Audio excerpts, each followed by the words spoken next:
Yeah, you mentioned the CIA before, and this is where American involvement comes into play. I want to talk about Operation Alsos, which is something, an aspect of World War II that I don't think is talked about enough.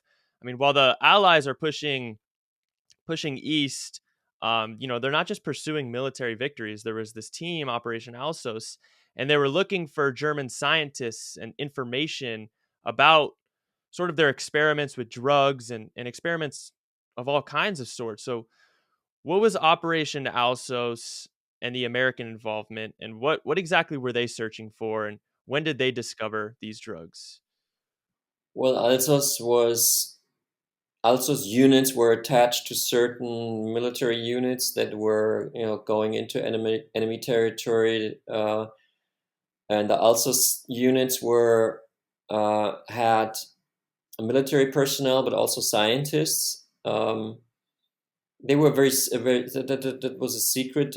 They were secret units, or it wasn't. It was because they were going for secret knowledge of Nazi scientists, especially in regards to the nuclear um, weapons program of the Nazis, because the Americans were trying very hard to develop a nuclear bomb, and they hadn't succeeded yet in the spring of 1945, and they thought that maybe with the help of the Germans they would be able to succeed, thinking that the Germans would be quite advanced in nuclear research, which is still an under research topic, actually, how far they were. I mean, there are books out there saying that the Germans did have the nuclear bomb, that the Americans just basically took it, and then that the bombs used on Japan were actually German nuclear bombs.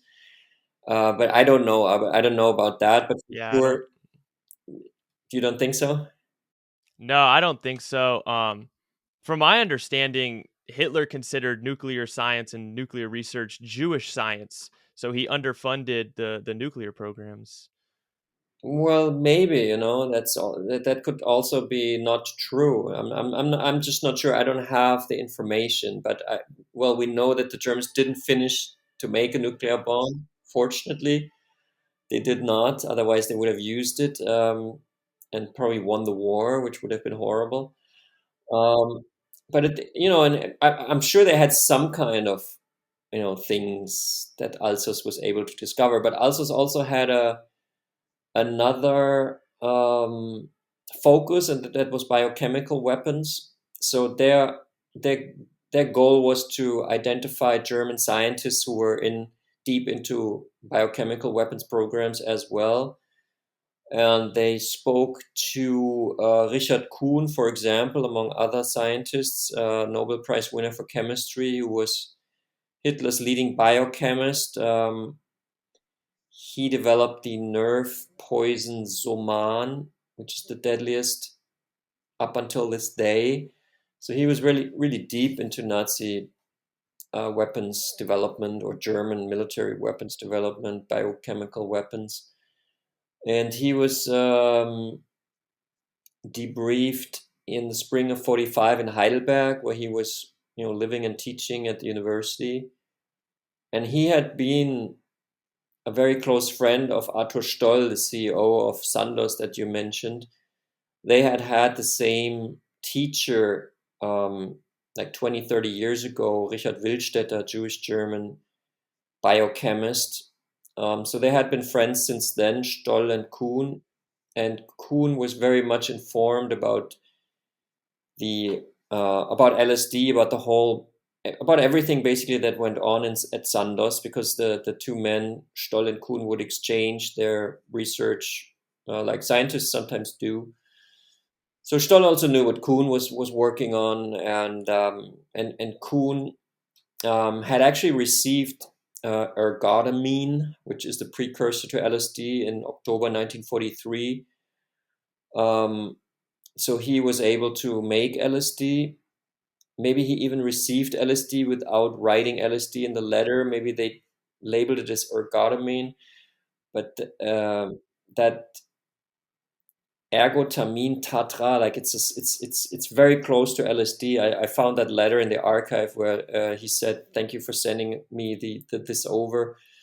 So when the Americans interviewed him, he told them about LSD and that the Nazis were interested in it, or the Germans were interested in LSD, and he himself was interested in it because Germans were looking for a so-called truth drug and were actually had been implementing tests at the concentration camp in Dachau on inmates, done by the SS, giving inmates psychedelic substances in order to see whether they could mind control them or control them, make them make them pawns in their hands through this drug that they would give unwittingly to they would receive it unwittingly, the inmates, the concentration camp prisoners. So this was interesting to the Americans, not because they were furious that the Germans did another war crime, giving people drugs in a concentration camp. I mean, that was also a point. And Kuhn certainly didn't want to end up in Nuremberg at the war crimes trial, being maybe even sentenced to death or something for human experiments like other Nazi doctors or Nazi scientists. It happened to some. So he openly, not openly, he freely collaborated with the Americans, and that was rewarded. He was invited to the United States. He gave lectures, etc., so he could continue his career. And when he talked about LSD, Americans became very interested because Germans were interested in it, and so they thought maybe now they could develop a truth drug. And at first, the American military tried to kind of work with the SS documents that they received through Kuhn and found also in the concentration camp in Dachau. They gave these documents to a Harvard professor called Beecher, who was kind of the drug expert of the US military.